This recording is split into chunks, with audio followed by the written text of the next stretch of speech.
All right. Today we'll talk about hard sparring, light sparring, training. How often should you spar? Should you even do hard sparring? What do you think about all that? So yeah, that's great. We're talking about that a little bit, and I believe that as an amateur, hard sparring is necessary. It's not the first thing you should do. You should only really approach like hard sparring if you want to compete. Yeah. If you don't want to compete, don't hard spar. You're starting to see a lot of shifts in like gym cultures for their sparring, where it used to be sparring days were just a fight. Yeah. And then some coaches make their guys like hard spar every day. And then you're kind of just more concussed than you are a competitor. Yeah. And I totally know what it's like to be a bowl of mashed potatoes, like just walking around. You feel like shit all the time. All the time. Yeah. It's just like it like messes up your hormone levels. It messes up your mood. It messes up your rest. It can kill your confidence a bit. It does a lot. Like too much hard sparring is a tough thing, you know? Yeah.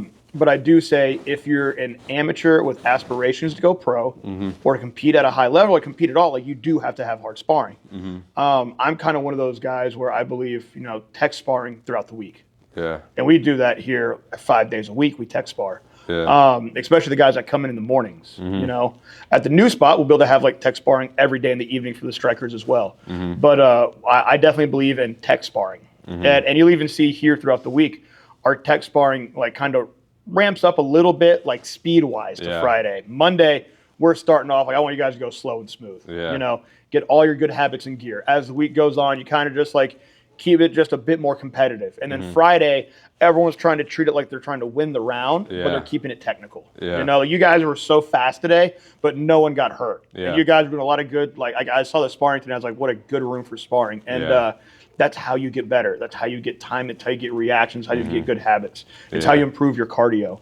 And then, like if you do have a fight coming up, like how it feels in a fight. You have to have that recreated in the gym, but not too much. Yeah. So it has to be kind of careful. If you have people that you'll see a shift sometimes, guys that are a bit more active in tournaments, like they know they're fighting in a tournament like every other month or something like that. They might spar once that next month or twice to get like some hard rounds in. Yeah. But they're going to do a lot of technical work, a lot of pad rounds, Yeah. So I believe if you're an amateur, you do have to have the hard sparring rounds. And the higher you go, like you're going to have to find more experienced guys to get hard sparring rounds. If you try to do hard sparring with less experienced guys, mistakes can happen. The experienced guy doesn't learn. The new guy maybe gets hurt. So you also got to be finding like better sparring partners to go faster and harder with. When you're a pro, you still need hard sparring, but you kind of got to pull it back a little bit. Yeah. And we were talking a little bit about, let's say you're a pro fighter and you're fighting a guy who is going to bring like some heavy pocket work, some heavy pressure, some big shots. If you avoid those in practice, you're not ready for it when it hits you in the fight. And you're not ready for that moment where even if your defense is sound, you're not confident in your openings, you're getting a little bit too defensive. So a coach has to measure sometimes how much they're putting that person in that hot water during that camp. You'll see a lot of guys are making that shift where they talk about, man, I don't even hard spar anymore. Like these guys that have like over 100 fights between amateur and pro. Yeah, no shit. You kind of know what you're doing at that point. Yeah. You don't have to hard spar. There's that other method where guys like Sean Strickland only hard spar, but he's way more offensive in a fight, and he's more technical in the gym still. So he's still, because like that's him, and that works for him. Not everyone's Sean Strickland. Not everyone is that like that. Yeah. So I believe, you're going to need those hard sparring rounds to create those moments that you'll feel in a fight. Yeah, for sure. Because like if you're fighting for money, you have to go fucking rip that person's head off. Like you have to. Yeah. So you have to be like, your coach has to see like, well, if this guy wants to fight for money, I got to see him start fighting for that money in the gym. Like, can he like commit to it in the gym? Yeah. Is he going to be able to deal with it with someone else trying to fight him? Like they're trying to fight for money too to win. So you can't do that every day. It's got to be measured. During fight camps, a coach has to watch how many hard days they're getting out of like this like 10-week period. If you do every day hard, you've got nothing left by that fight. But it kind of has to ramp up, get ready. Okay, this is where we're at. What do we do? Like, I guess we could turn this one up, or shit, maybe we pull this one back in the next sparring session. These could be like a week apart, week and a half, maybe 2 weeks. Does that make sense? Like maybe you'll spend like a hard sparring, then 2 weeks off of like recovery, technical work, and another like hard sparring day. Yeah, because you want them to peak during the fight. You do. You want them to peak during the camp and keep it there. And and you don't go into a fight 100% ever. But if you're always hard sparring, you're gonna have a lot more injuries than good habits. Yeah. You know? So, sure. but I definitely believe as amateurs, man, you got to have hard sparring. Yeah. Even if you want to do a PKB, you got to get hard sparring in. Yeah. And it's good to have those guys, you know, make those newer guys that PKB level like spar each other. You know, if those guys try to go hard with the more experienced guys getting ready for like national or world competitions, they might get hurt really bad. Yeah. You know, and the analogy I made earlier when I was talking to you and Brian was I kind of look at amateur sparring like a demolition derby. You know? Yeah, and like an amateur fight is kind of still like a demolition derby. Yeah. Like we're all supposed to go in this direction, but they're like, oh, shit, I rolled over, it's fine. Yeah. Keep going, you know? And you got to have that. Later, Jonah. But then I compare, it's like, man, when you'll see like high level amateur spar or pros spar, like they'll be going at it, you know? Yeah. But it's way more like a NASCAR race. Like they're all doing the right thing. You guys watch like guys race in NASCAR. Yeah, they're all going that same way, but it's 200 miles an hour and like they're this far apart. It's like the room for error is very small. So when you're in a good high level room, like you might see guys going fast and hard, but like look at the level they're going at. You know, if those guys apply amateur sparring habits to that, like someone's getting knocked the fuck out in like 10 seconds. What do you mean, like not doing the right so thing? So let's say it's like those pros that have maybe conditioned themselves to be very fast and strong. Then they might waste it by sparring like they're in a demolition derby. Because now it's like now you don't have like any technique to carry over into that fight. Does that make sense? Like I've seen a lot of guys do all the right technical work except in their sparring. And they just brawl in their sparring, you know, because they're only doing hard sparring instead of technical sparring to help them get ready for hard sparring. You know, and even for like the kids doing like the demolition derby style, like you got to have those active practical reps during the week to prepare them to still take that good right turn every now and then. Like they're going to take a lot fewer like good turns, but you got to have them ready to make those good turns. Does that make sense? It gives them confidence. It gives them confidence. It lets them see application. It lets a person know, fuck, I might just need to keep being an accountant. Like, and that's where I say, I'm like, man, when I meet people that say like, yeah, I might want to take a fight, I'm always like, okay, are you sure about that? Like, let's get you, and you hear me say like, let's get you your first hard sparring session. You know, because you'll see some guys just do tech sparring and then go, you know what? Fuck hard sparring. And I'm like, good, I don't blame you, you know, but if you want to be a good martial artist, you do need to spar. But technical. And like here, we have a very good tech sparring culture. And then, are you leaving? Okay. Bye, Riley. Later, bud. Say bye to the camera. Stop it. Stop looking too much. All right, go. No, you look too much. All right. I'm an idiot. What were we talking about? One thing hard sparring kids, not too much. I was listening to Sean O'Malley, and he said when he's in fight camp, he has to get those hard rounds in. But when he's not, he does zero sparring. Exactly. You hear that, and you'll see guys have, like I talked about, that 10-week period. But then there's like 2 months before that, they're just doing technical work, recovery, strength conditioning. They're preparing their body to get ready over now like a 6, 8, 10-week course of like tightening it up. Tightening up those reps before they get to that race. And he's a perfect example. He did everything perfect in that fight with Cheeto over the weekend, except for the last like 3 seconds. We got hit with that body shot. Body shot, because we were all like, we all saw it land, and then I was like, we were all like, why is Sean sitting down? Is his foot messed up? And he was like, dude, that body shot hurt. It's insane. But that's also like where that mistake can be made. Like I've seen a lot of people get knocked out at the bell. Like, and you see people get saved by the bell, or it's a half second too soon and they're out at the bell, you know? And man, if that was like a couple seconds sooner, that could have been dangerous. Could have been over. Think about it just like that. But like, that's a great example of that. Like you're talking about, you hear guys like Cowboy Cerrone say like he got better, Robbie Lawler, Max Holloway, guys like that talk about like, man, we took sparring off as like the far win our pro careers and we'd do better because they would just do less of that hard sparring. So they used to just bang like all the time. You know, you look at boxing, like a lot of people talk about boxing gyms have the worst sparring culture, and it's just when the certain guys aren't ready to spar a certain person, and they just still don't give a shit. You know, like the 1-0 amateur and the 1-0 pro, if they're teammates, the coach should teach them how to like meet in the middle to make each other better. Not the amateur trying to go to the pros level. Not the pro trying to fucking eat this 1-0 amateur alive to remind him that, I can knock somebody out. No shit, he's had one fight.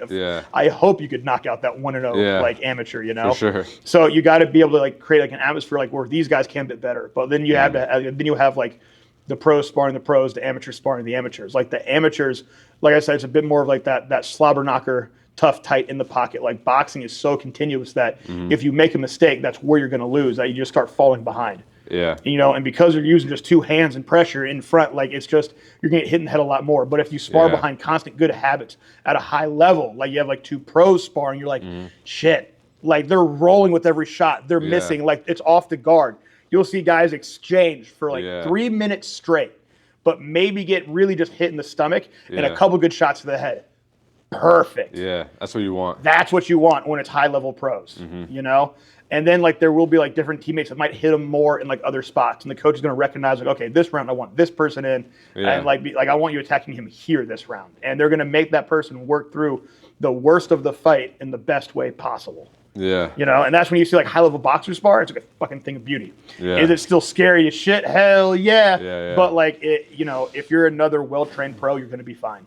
Yeah. Like there's going to be those days where you get hit with that shot and you're like, got it, Kate, let that happen. For sure. And you got to learn how to like work back through it. You got to get your bell rung and keep working. Like that's what you have to get at sparring. You get better that way. You get better that way. You totally get better that way. Yeah. But it's not what you should do every day, every weekend and shit like that. Like it's always very measured. And that's why, you were talking about for a while, like, oh, I got to get more hard rounds. And I'm like, okay, motherfucker, what? Like I was like, careful. That's how you can lose. Like for that, I wanted more like hard, like pad around. I wanted to feel like I'm dying in the gym. Well, it sounded like you were talking about that for like sparring, and I was like, oh no. Well, maybe more of those, but not. Well, it's not it's so like much of those. The intensity of it is always good. Like if you keep it fast, tight, technical, like the rounds you got today, like that's how you get better every day. And that's how then when it comes to Saturday, you're in that habit of like your body's fresh, ready to go physically, mentally. Yeah. So you kind of got to treat Saturdays as like that fight ready day. Yeah. And that's why I like our hard sparring on Saturdays. Yeah. And it has to be that. And you even hear me say like, hey, if you're an amateur and you feel like you're being outclassed by a pro, man, you brought it on yourself if you do the wrong thing.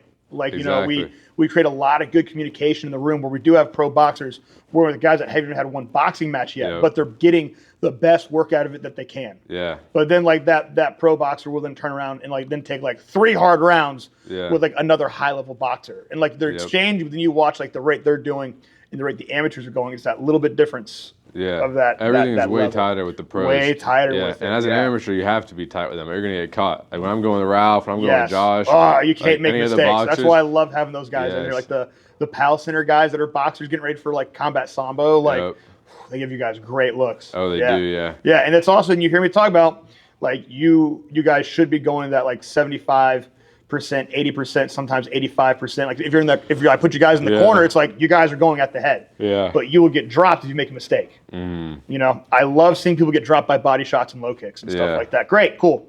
Like you're not really hurt. You can recover from that. Yeah. But if you make a mistake, you definitely got to feel it, and that's more there. So it's encouraging everyone to be perfect. Yeah. Sometimes as perfect you can be, and like even like that path to perfection, you're going to get hit. But you stay perfect by just fucking dealing with it and staying ahead instead of going, oh shoot, I got hit. No shit, it's a fight. You're gonna get hit. Like, of course. You have to be ready for it. And you hear me say, I was talking to Julie. I was like, this is my least favorite part, where I gotta get you to have those rounds where you don't want to do it. Yeah. Like you don't want to do the next round with tough fucking shit. You have to. That's where you win the third round. That's where you win the third round, man. Yeah. Like you're not ahead every round. I've seen it lots of times, dude. Like some of the craziest fights where you see guys get dropped twice in the first round. Then the second round's kind of even. Yeah. Then the third round, the guy that got dropped twice in the first round, this other guy is like coming back as hard as he can, and the dude that was ahead is about to be finished, because the other dude was like just ready for that shit. Yeah. Like the other guy was ready for like a first round brawl. And he won the first round brawls, but he lost the second and third round fight. And then gets finished by the guy he should have been ahead of by like a margin. Yeah. A huge margin, Yeah. And so like as a coach, like the least favorite part is like, hey man, I need you to do this. Like you guys gotta do it to each other, and it's like, this is what you want to do, right? Yeah. Yeah. You gotta put them through it, but not too much. Yeah. Do you ever see people that go into that like last round of hard sparring, and then you think, oh, this guy shouldn't fight? No, it depends on like also like how the rest of it was going, and sometimes like you'll find out it might not have been just like the sparring that day, but the week they had before. Like, did they overdo something that morning of? Like maybe sometimes guys will run 5 miles before sparring just because they have a wild hair up their ass, or they do something different before sparring, and it shows in sparring. Or maybe they change something up like during the week, and like they're fading when they're not supposed to be in spart, and then then it's like, hey, this is that lesson. Like, how do we correct this problem for next week? How do we make Saturday perfect? You know, like, what did you do this week that made you feel off coming in today? Maybe that problem started Monday. Does that make sense? Where it's like, let's say you start off Monday like too hard. You know, like sometimes it's good to start off like a hard like pad session bag rounds on Monday, but like start technically light for your sparring, and then kind of like ramp it up to Friday. Like some guys will go too hard throughout the week, so they have nothing left by Friday instead of like ready to go the whole time. Does that make sense? And kind of peak on Saturday. Like some guys will like make up like I'll tell guys like try not to run 5 miles before sparring. Like if you run 5 miles Monday through Friday, cool. Just don't do it before sparring. Because you want to be at like as close to 100%. And like you'll see guys, oh, I didn't run yesterday, then I ran this morning. I'm like, did you feel like shit the whole time? And they're like, yeah. And I'm like, there you go. Just because like everyone else is that much more ready, and it kind of, you know, that little kick in the ass reminds you like, oh, how do I not mess up fight week, stuff like that. For sure. Do you think people should train differently or spar differently for a tournament versus one fight? How so? You'll hear me talk about like tournament style and like one fight style. Like one fight, you're gonna have a lot more go, go, go, go, go. It's just 3 rounds. When you have 2 fights in one day, or maybe like 4 fights over the weekend, like you can't exert yourself with every shot you throw, like overexert yourself. You got to work behind, like, you got to know that like your speed and technique are creating the power. Because if you like try to overload your power throughout that first fight in the tournament, your power system might just be fried, like your nerves and your muscles and your gas tank. Does that make sense? So you want to be able to be the freshest person in the last fight.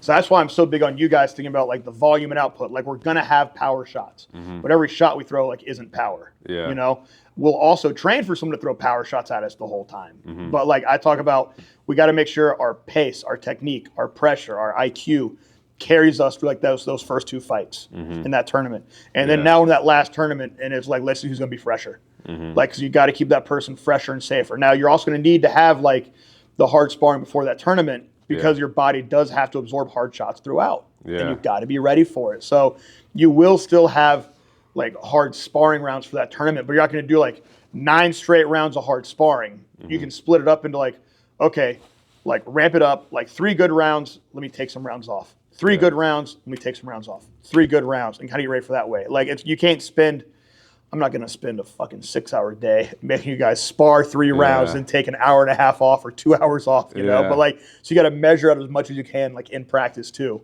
And that's where it's like, I like to see you guys go like, okay, your first hard rounds are technical and pace. And like, it's still like the power's in the commitment of the strike, but not the, overdoing it, you know? But then if you have that in your last rounds of that, then you kind of ran your system the right way. But that's how I like to do it. But if it's like if it's a hard, like if you're doing like one fight, then you should look at, okay, let me make sure I get like all my good rounds in. Let me take a little bit of downtime, couple rounds. Now I'm gonna get 3 fucking hard rounds over here. And then anything you do after that is maybe some more tech sparring to clean up any mistakes you maybe made after. Does that make sense? That's more like a sprint, a shorter sprint. Shorter sprint. Like a tournament's got a couple races to accomplish. Does that make sense? So you got to like spread that out a little bit over like an hour of sparring on a Saturday. But then if you have like the one fight, okay, get all your shit in gear for these 3 fights. Try really these 3 rounds and get through those 3 rounds as best as you can, like to win. You're going hard. It's that different commitment. Like, okay, now we're gonna fucking be sending it with like every shot. You know, just that little bit difference between like, do I have a fight after this? Nah. so let me go. But also make sure that you don't overwear yourself by the 3rd round. And we've been there before, and that shit sucks. You know, and so that's where you just always got to kind of taper out that sparring throughout that week and on Saturdays. And it's also different for each person, man. Some people can just get fucking hit more. And like you don't want to find out like too early on. Like you start seeing like how a person is in a fight, you kind of tell them like, hey, you know, I'm not telling you to just like eat it, you know, shot to the chin, but like you can hang out in that pocket a little bit more, you know? You start seeing like who can like hang out in that pocket, who can hang out in that clinch, who can hang out in that wall, in that tight space a little bit more. And you start kind of like grooming people into like where they should unload their shots at. Yeah. Like, where can they take their best shot at, you know? Yeah. Like, some guys don't like to get hit at the end of punches. Some guys get hit great at the end of punches, and like vice versa. Some guys don't like to get hit in tight. They crumble. Yeah. So if that guy crumbles, you got to put him in those rounds so they don't crumble to it. Stuff like that. Like, as a coach, you start picking up on like, where does this person get the best rounds for themselves at? Yeah. What other things do you look at when you're watching a student spar? To not waste time. Yeah, they're always active. Always like, you hear me say that, like, you know, when the round's on, you guys are working. Yeah. Like, there's no breaks in the round of a fight. Yeah. You know, you can't sit there like, oh, let me reset. Fuck that. Like, you have to be sparring. You hear me talk about like activity. The more active you are, the more good habits you have to be active. Yeah. You know, like, I'll see someone punch and kick the whole time, but if like their only defense is to like kind of like be at range and like move away a little bit, then it's like, oh, you might see me put my hand on their back and be like, no, you got to stay here. Yeah. And I got to keep them in those firefights because now like they're as active with their offense and defense instead of all offense. Yeah. Does that make sense? So you'll see like me as a coach, I just want my guys to always be doing something in the round. Measuring, attacking, defending, stepping off, controlling the ring, feinting. Like, you always have to be doing something. Yeah. If you start giving this other person like little gaps, dude, that person's gonna take those fucking gaps of time from you, and now you're stuck behind instead of just staying like that one ahead. Yeah. It is really hard to stay one ahead. It's really easy to fall like three behind, and I mean that by like seconds. Yeah, you have to always be going. Always got to be ahead. Always got to be ahead. Yeah. If you take your foot off that gas for a little bit, dude, you're behind by 3 seconds. Yeah. You got to do a lot of fucking work to get to that one ahead again. Yeah. Yeah, and that's where you always see me. I'm always on you guys. I'm like, no breaks. You got to keep going. Like, Riley's good about, he'll just keep like fucking coming forward. You guys are all good about that. You guys know that if you take a step back, it's to make an angle and stuff like that. Like, even if you guys do back step, it's not to disengage and do something. Yes. Like, a lot of girls will like take a back step and then drop their hands and do like this. Don't fucking do that in front of me. Like, I walk up and slap people in class like all the, like, you see me doing it during drilling. Yeah. Like, I'll tell people, I'm like, look, if you're asking a question, like, get in gear, like, talk to me, keep your eyes on them. Like, you'll see me like other little things of like, if I'm giving people advice during sparring, I don't want to be sitting there telling like, keep your hands up. Huh? What the fuck are you looking at? You know, like, no, like, you'll like, hey, look at him, listen to me. You'll also make sure you guys can like listen, and you guys all we keep the communication simple. Yeah. Like, if I do got a call for a correction, like, you guys are on it. You guys are correcting while keeping your eyes on what's in front. You can't be looking at me for advice. Yeah. You know, I'm want to give advice like you're cornering them. Yeah, exactly. Like, you know, and that's why we talk so much, so we can always just have like a conversation during that fight. Because I need you to know that you guys are kind of like on that autopilot to respond to simple commands instead of like purple pineapple for like a head body leg combo and shit. Like, we've talked about that. I like simple communication, and just my coaching style is kind of like, it's like a parent teaching kids how to ride a bike, but it goes from like training wheels and like a padded floor to like you're on fire going downhill into a bumpy road very fast, you know? But like I got to teach you guys how to read, measure, and react in those moments. And that's why I'm so big on like active pad work, active drilling, active tech sparring. So we have as many good habits as possible. And, you know, sometimes like shitting the bed is inevitable. Like, it's part of losing, it's part of winning, you know? But then it's like, okay, now you have like a whole new like source code of like mistakes and how easy mistakes are to fix. If you're having a hard time fixing mistakes in practice, you're gonna have a hard time fixing mistakes after you lose a fight. You'll see like a lot of people won't train like habits they can easily fix. They get too stuck on one thing from having like bad sparring partners and bad sparring habits. Like, they're not getting corrected during sparring. So then you'll see guys that only know how to headhunt. And they win 5 fights and they can't win anything after that, you know? And it's like, oh shit. Like, then they're trying to learn how to fight and it's too late. Because then they're fighting guys that maybe also have 9, 10 fights. That guy's been doing it right the whole way. Now this guy's maybe at like 5 and 4, so he's like, oh shit, like, how do I catch back up, you know? Yeah, so that's why I'm always big on you guys, just always doing the right thing, always correcting, always trying to like correct stuff on the fly if need be. Because like, you can make a mistake. And that's when it starts to like teeter on that, are you falling behind or staying ahead? Oh shit, okay, you correct from that mistake. Oh shit, we're actually back ahead. Instead of like, your habit is to like step back, drop your hands. Or your habit is to have like, you land a fast kick, but then your reset is so fucked up you can't do anything after that. So now you eat 3 shots back and shit, you fell 1 behind. Now that person that landed those 3, like they're 1 ahead, you're trying to reset, shit, they just got 2 ahead on me. Oh fuck, and now you fall behind 3 like real fast. Without those good resets and good habits. So you need to correct those habits here. You need to like be correcting it. It's kind of like being like in a bit of a pit crew. Like there's always someone in your ear like during that race. And it's not like major fixes. Like if I'm telling you how to like, no, this is how you throw a punch. No, I trust that you know how to throw a punch and stop it. Like, I'll just remind you, like, maybe you're getting too wide somewhere. Maybe you're getting too impatient here.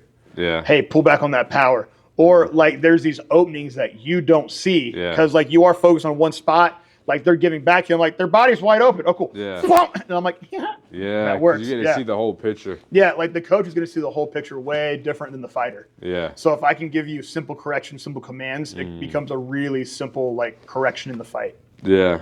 Yeah. Do you ever do like imitating the fight in the gym? I watched a video. I think maybe Rose did that or Justin. When you like and that's also when you look at people like that. When you're an amateur, you have to be ready. Are they orthodox or southpaw? Okay. When you're a pro and you've got hundreds of hours of film, you can set together a game plan. Like in today's social media, you can start kind of picking and choosing little stuff. Yeah. A lot of times for me, I'll look at a gym's habits because generally all those fighters will have like these one or two habits. Yeah, that we the might coach will teach the same thing to all of them. Teach the same thing to all of them. And that's why I try to make sure you guys are all like a little bit different, but we're all in the same like path. But I'll more or less talk about like, hey, we can expect this from this gym. You know, I don't know shit about this fighter. He should be getting better. Yeah. We're not going to train for who he was 2 fights ago. Yeah. He should hopefully be like 4 or 5 fights better. Yeah. Does that make sense? So it's always like, hey, I just want to make sure, are we ready to face an orthodox or a southpaw? Yeah. A pressure fighter or a counter fighter? Those are the biggest things as an amateur. Like those are like the biggest things I kind of look for, like a volume fighter, power fighter. Yeah. You know? And it's more or less like you can just kind of read from like a gym's habits. Like a lot of their amateurs will have the same habits across the board. Yeah. Does that make sense? Yeah, it does make sense. Yeah. Like, so once you get to a level of like maybe facing, even as an amateur world champion and you're facing other amateur world champions, there's going to be a little bit more footage. Yeah. And you're going to have a little inkling of an idea. Yeah. But then you're also facing someone who's on that cusp of going pro. Yeah. So if you think they're going to do this, oh, you might have already lost that fight. What do you mean? Like, be ready for like the best of that person. Yeah. Like, if this person's like an amateur and you're looking for like this one kick, like that next, like in the fight, they're going to hit you with that kick, but just a different way. Yeah. So if you're just looking for that kick instead of like the habits before and shit like that, you should be ready to like stop everything. Yeah. Does that make sense? And like you will see like maybe this person does have, you can start piecing together, like they'll do this before a roundhouse. Or a lot of times it's like you'll see people will have, you can see people's returns after your offense. Yeah. And it's kind of a bit easier to start preparing amateurs for that. Like I know when you hit this person, they're going to give this back. Yeah. Okay, they have like this pretty simple like measurement, like this is their main attack, this is their main return. You might have like 1, 2, or 3 things to kind of like look at. Yeah. But at the same time, you don't know if they'll be there because that person is supposed to be getting better. If they're at like a amateur world class level, then they're pretty much a low level pro. Yeah. So that person could be fighting their best fight against you next, you know? Like you could be the thing in between them going pro. Yeah. Oh, fuck, that sucks. Yeah. Like that can hurt really bad, They're really be fast. Better than their last amateur fight. They have to be. So you can't really take like very specific things from the amateur fights. Even like pros to like world contenders, it's 2 different fighters. You know, it looks like you lose at the highest level, you got to learn how to make fix mistakes at the highest level. Yeah. So even then, like you can still look at like little habits, like, and even at that highest level, like guys like Dean Thomas is really good at breaking down film studies, where he talks about it's like 1, 2, or 3 little habits of like he'll notice like how this person throws a punch, like he'll see the openings inside that hook, or inside this kick, or inside this step, inside this shot, and it's just really off of like 2 or 3 habits. Is that what like game planning as a pro? And that's is what like? Game planning as a pro is like. But then now you have like hundreds of hours of like film study to do. Yeah. And it's still going to be to look for like 2 or 3 things. Yeah. Because at that level, they're going to be fucking good everywhere. Yeah. But what does this person do? And it kind of comes to like, what is the mechanic of this person's punch? Like, what is this person's habit with pressure, with offense? Is this the kind of guy that like you could be beating his ass, but then he catches you once, now his health bar fills back up? Oh, fuck me. Yeah. Like, but that could also be your best time to find your follow-up and hit that counter. Yeah. Does that make sense? Yeah. So you're going to have a lot more to look at. Yeah. But nothing's guaranteed. For sure. Is coaching amateurs very different than coaching pros? Like a different game, or is it kind of like the same type of style? Depends on like how much time you've spent with that person and like how much communication you've had. Otherwise, it's going to be about like the same. Yeah. You're just, you're kind of off to a different race, longer time set. Sometimes cornering pros can be nicer because there's a bit more time to break stuff down. It's way easier to set something up in the 3rd minute than the 2nd minute. It's way easier to set something up, like if there's 5 minutes, You know, like if you're in a 5-minute round, like what you do in the first 1 to 3 minutes can pay dividends for like that fourth. So you can set them so up. a lot of times it's like that cadence of like the time of the fight. You know, how much ready you feel like that whole fight. Yeah. Yeah. Nice. That was a good one.